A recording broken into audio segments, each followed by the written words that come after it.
یکی از علما نکته بسیار جالب میگفت دعوتگر به مثابه یک دکتر بسیار مهربان است که با مریض مواجه هست، حالا باید تشخیص بده که من در تداوی این مریض مشغولم، نه در جنگ. ولو خود از مثلا یک دیوانی عصبی باشه، دیگه تو از یک دیوانی عصبی توقع نداشته باش در مقابل تو که دکتری و مسئولیت تداوی زیر داری مثل تو برخورد بکنه. طبیعی تو دیگه دیوانه هن.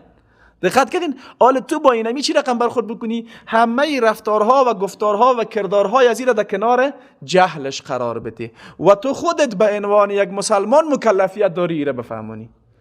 یعنی اگر او کل گپا رو میفهمید خب مشکل حل بود دیگه، تو چی رو دعوتش میکردی؟ امی که نمیفهمه پس مکلفیت داری تو رو دعوت بکنی. پس به کدام شیوه دعوت بکنی؟ اگر برخورد تو مثل برخورد از او باشه اشتباه میکنی، در حالی که متاسفانه خیلی از جوانان ما برخوردشان بدتر از برخورد جانب مقابل است.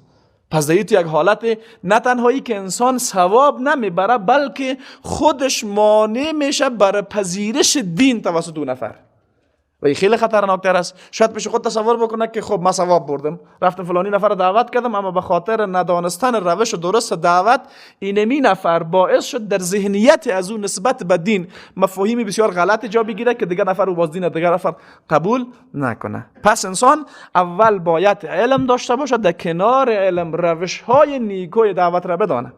شما تصور بکنین رسول الله صلی الله علیه و سلم یعنی حقیقتا بهترین الگو برای یک انسان مسلمان و برای یک دعوتگر است.